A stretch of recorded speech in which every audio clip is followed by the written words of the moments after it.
دعو علی رسول الکریم اما بعد فاعوذ باللہ من الشیطان الرجیم بسم اللہ الرحمن الرحیم السلام علیکم ورحمۃ اللہ وبرکاتہ۔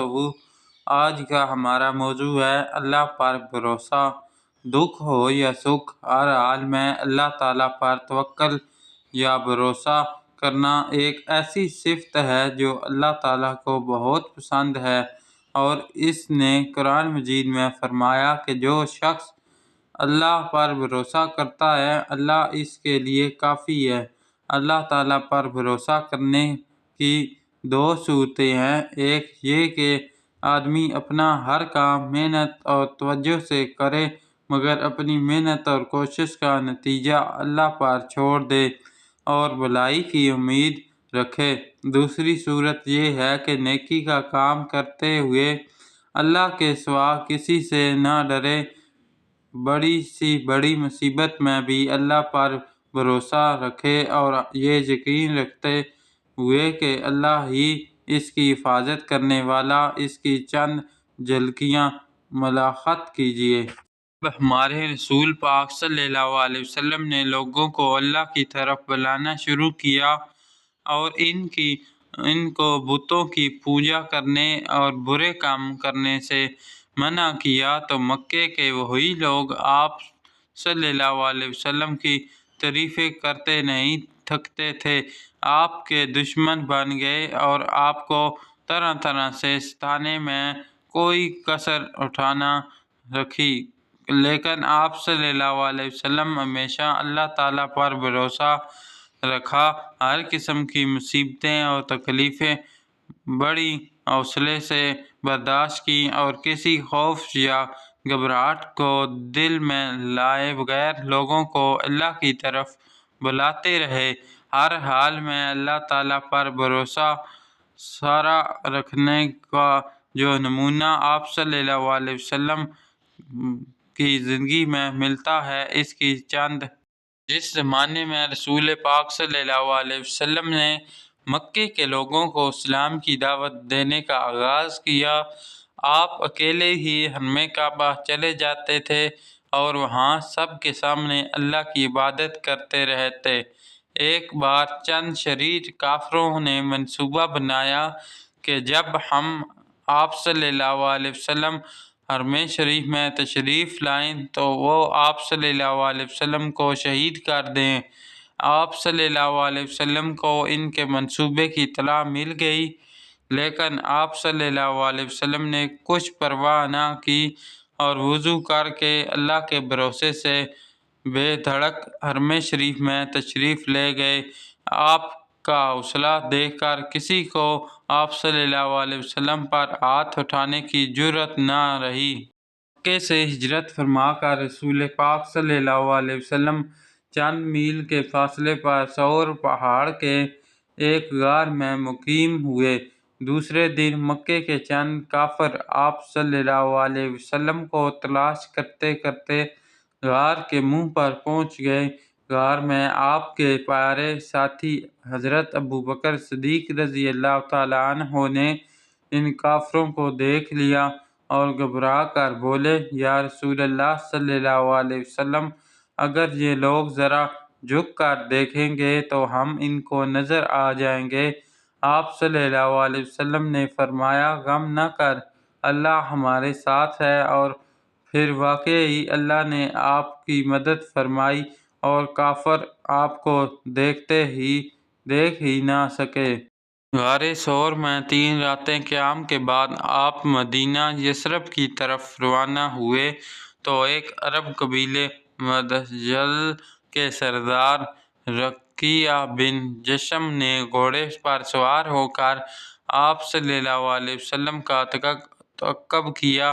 حضرت ابوبکر صدیق پیچھے مڑ مڑ کر دیکھتے جاتے تھے۔ رقیہ کے قریب پہنچنے پر انہوں نے رسول پاک صلی اللہ علیہ وسلم سے کہا، یا رسول اللہ صلی اللہ علیہ وسلم، ہمارا پیچھا کرنے والا ہمارا بہت قریب آ گیا ہے۔ آپ صلی اللہ علیہ وسلم نے اطمینان سے جواب دیا، کچھ فکر نہ کرو، اللہ ہماری حفاظت کرنے والا ہے۔ اور پھر واقعی اللہ نے آپ صلی اللہ علیہ وسلم کی حفاظت کی اور سرکیہ کو ناکام واپس جانا پڑا۔ ہجرت کے بعد مہینے میں آپ صلی اللہ علیہ وسلم کے گھر کے باہر صحابہ رضی اللہ تعالیٰ عنہ کا پہرا دیا کرتے تھے تاکہ کوئی دشمن آپ صلی اللہ علیہ وسلم کو نقصان نہ پہنچائے۔ ایک رات آپ صلی اللہ علیہ وسلم نے اپنا سر مبارک باہر نکال کر صحابہ کو پہرا دیتے ہوئے دیکھا تو فرمایا، لوگوں واپس آ جاؤ، میری حفاظت اللہ کرے گا۔ ایک رات مدینے کے ایک حصے میں بڑا شور اٹھا۔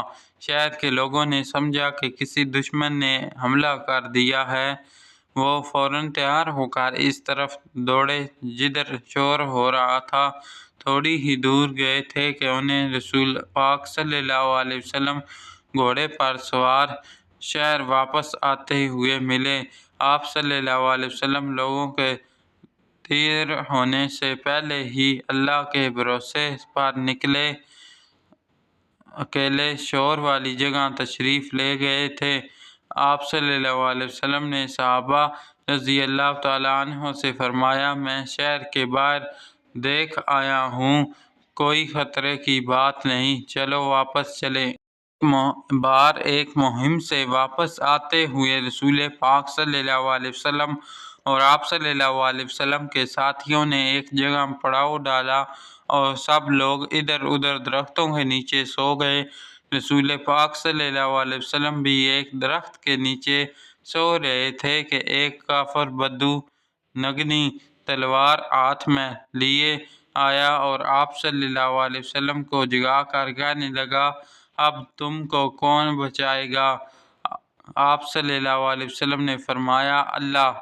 اتنا سنتے ہی بدو پر کپکپی طاری ہو گئی اور تلوار اس کے ہاتھ سے گر پڑی۔ آپ صلی اللہ علیہ وسلم نے وہی تلوار اٹھا کر اس سے پوچھا، اب تجھے کون بچائے گا؟ ڈر کے مارے اس کی زبان کنگ ہو گئی۔ آپ صلی اللہ علیہ وسلم نے فرمایا، جاؤ، میں بدلہ نہیں لیا کرتا۔ ایک بار ایک صحابی نے رسول پاک صلی اللہ علیہ وسلم سے گفتگو کرتے ہوئے کہہ دیا، جو اللہ چاہے اور آپ صلی اللہ علیہ وسلم چاہے۔ صلی اللہ علیہ وسلم نے فرمایا، تو نے مجھے اللہ کا شریک اور ہمسر بنا دیا، یوں کہو جو اللہ تعالیٰ چاہے۔ مطلب یہ کہ ہر معاملے میں صرف اللہ تعالیٰ پر بھروسہ کرنا چاہیے کہ جو اس کو منظور ہوگا وہی ہوگا، وہ ہر انسان کا دل کا حال جانتا ہے۔ رسول پاک صلی اللہ علیہ وسلم کے مدینہ تشریف لانے کے بعد بھی کافر مدینے کے یہودیوں اور منافقوں آپ صلی اللہ علیہ وسلم کے خلاف سازشوں اور شرارتوں میں مشغول رہے، جس کے نتیجے میں مسلمانوں اور کافروں کے درمیان کئی لڑائیاں ہوئیں۔ سخت مشکلات اور مصیبتوں میں رسول پاک صلی اللہ علیہ وسلم نے ہمیشہ اللہ پر بھروسہ کیا، کبھی دشمن کی تعداد کو خاطر میں نہ لائے اور نہ کبھی اس کے ساز و سامان اور فوجی طاقت کی پرواہ کی۔ ہر حال میں اللہ پر بھروسہ رکھے، اللہ کے حکم کے بغیر ایک پتا بھی نہیں ہل سکتا۔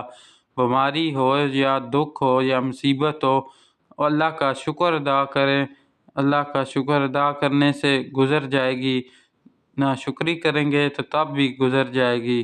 ہر حال میں اللہ کا شکر ادا کرنا چاہیے، اور جو کرتا ہے اللہ کرتا ہے، اس کے سوا کوئی نہیں کرتا۔ جزاک اللہ۔ میرے پیارے سبسکرائبر، آپ کا فرض بنتا ہے کہ دوسروں تک پہنچائیں اور اس ویڈیو کو لائک کیجیے۔ شکریہ۔